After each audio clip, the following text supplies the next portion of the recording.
अब time series purpose क्या होता है? पास्ट का हमारे पास डेटा होता है, पास्ट ईयर्स का डेटा होता है, जैसे दिया हुआ है 96, 97, 98, 99, 2000, 2001 और ये मान लो आपको प्राइस दिया हुआ। अब टाइम सीरीज क्या बताएगी आपको? देखो कि एक क्वांटिटी का प्राइस है ये कितने ईयर्स का, ये पास्ट डेटा है। इस पास्ट डेटा के बेसिस पे हम देख सकते हैं इसमें वेरिएशंस है ना, इन वेरिएशन के बेसिस पे हम फ्यूचर को प्रिडिक्ट कर सकते हैं। अब आपको समझना क्या है, ये ओरिजिनल डेटा है मेरे पास, ये ओरिजिनल डेटा जो है इसको हम ओ बोलते हैं। ओरिजिनल डेटा हमारा काफी चीजों से इन्फ्लुएंस होता है, काफी चीजों की वजह से ये जो चेंजेस आ रहे हैं ना प्राइस में, है ना, प्राइस में चेंजेस आ रहे हैं ना, कभी 28, 24 हो गया, 30 हो गया, 18 हो गया, 26 हो गया, 32 हो गया, ये जो चेंजेस आ रहे हैं प्राइस में, इनके कई रीजंस हो सकते हैं। तो बेसिकली वो चार रीजंस क्या होते हैं? T, S, C and I. अब जब हम यहां पे प्लस डाल देते हैं तो ये क्या होता है? एडिटिव मॉडल कहा जाता है इसको। ओरिजिनल डेटा जो ये चेंजेस होते हैं, वेरिएशन होती है, इन चार चीजों की वजह से वेरिएशन होती है। मैं डिस्कस करता हूं चार चीजें क्या होती हैं।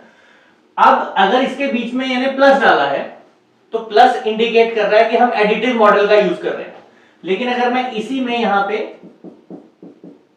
मल्टीप्लिकेशन डाल दूं तो means I am talking about multiplicative model. हमें ज्यादा डिटेल में तो इसके नहीं जाना है, आपको ये बताना चाहिए O means original value, O means original value, T means trend. अब ट्रेंड क्या होता है आपको पता है? हर साल ट्रेंड चेंज हो जाता है, किसी चीज का फैशन में आ जाती है, ट्रेंड में आ जाती है, पब्लिक जो है वैसे ही उसको बाय कर लेती है बिकॉज ऑफ फैशन में है या ब्रांड बन गया है। तो एक चीज क्या होती है जो डेटा को क्या इन्फ्लुएंस करती है? ट्रेंड वैल्यू, ट्रेंड जो एक्चुअल में ट्रेंड चल रहा है, मार्केट का ट्रेंड है, फैशन का ट्रेंड हो सकता है, टेक्नोलॉजी, किसी पर्टिकुलर टेक्नोलॉजी की तरफ लोग जो है वो इंक्लाइन हो सकते हैं। एस मींस सीजनल वेरिएशन, ये वेरिएशंस है, सीजनल वेरिएशन। सीजन मींस बहुत सारी चीजें होती है, जैसे वुलन क्लोथ्स हैं, राइट, कोल्ड ड्रिंक्स हैं, हॉट ड्रिंक्स हैं, इन पे सीजन का इफेक्ट पड़ता है, तो सीजनल वेरिएशन एस।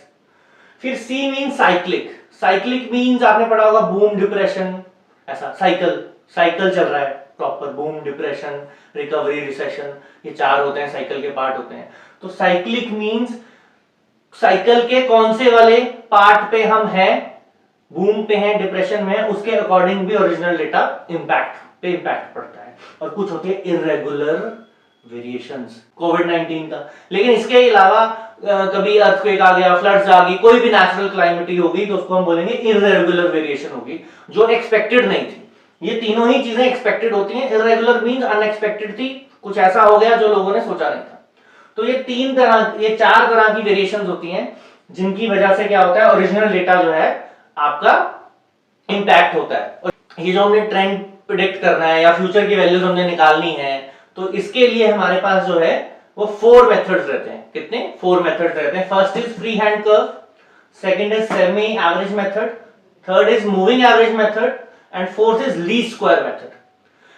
अब इनमें से ये तो बहुत इजी होते हैं, तो एग्जाम में इनके आने के चांसेस जो हैं वो ऑलमोस्ट निल है। लेकिन हाँ, थ्योरेटिकल क्वेश्चन आ गया तो आपको चारों ही मेथड लिखने होंगे, तो you must be knowing them. Question आएगा तो मूविंग एवरेज का आएगा या लीस्ट स्क्वायर मेथड का आएगा, और ज्यादा चांसेस मूविंग एवरेज के होते हैं बिकॉज लीस्ट स्क्वायर जो है वो कुछ रिग्रेशन जैसा होता है, तो रिग्रेशन का भी आपको क्वेश्चन आने के चांसेस रहते हैं। तो अब हमें क्या करना है? ये मेथड्स डिस्कस करने हैं एक एक करके।